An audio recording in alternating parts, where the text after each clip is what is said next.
Hi, I'm Tom Brainsky with Bonifate Dental Lab. One question I get asked a lot is, do you work with aesthetic zirconia? In short, the answer is yes. But I love this topic because I like to talk about zirconia. Zirconia actually comes in different forms. So marketing will tell you you have zirconia and you have aesthetic zirconia. But in reality, there's actually three forms of zirconia right now. And even they have some differences. So I'm going to keep it simple. The original Bruxer was a 3Y zirconia. It was ugly, it was dead. Functional, better than PFMs, I suppose. Good for posteriors. Could go roundhouse on it, but you have to layer it. Then the industry responded and went, wait, whoa, that's pretty ugly. Let's get something nice. And so they came up with what was aesthetic zirconia or anterior zirconia. That was a 5Y zirconia. Well, the 3 and the 5, what that really means is the content of yttrium versus the zirconium. More yttrium equals better translucency. Less strong, but better translucency.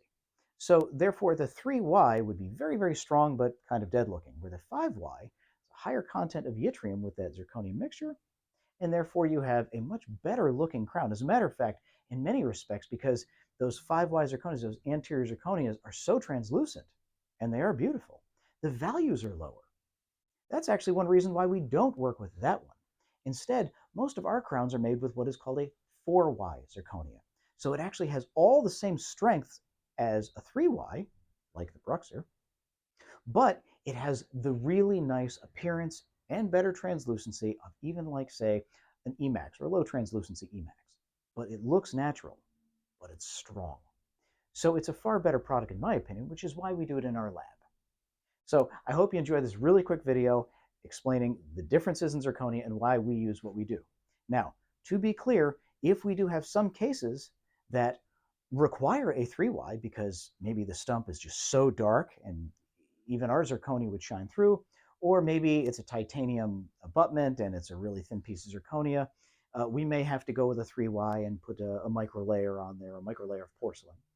Um, Typically, we don't use 5Y at all because, as I mentioned before, the value just comes down and it has a gray to it. So if you have any further questions, please don't hesitate to reach out. Feel free to leave comments, like, and share. And thanks again for looking at Bonifate Dental Lab as your provider for dental service.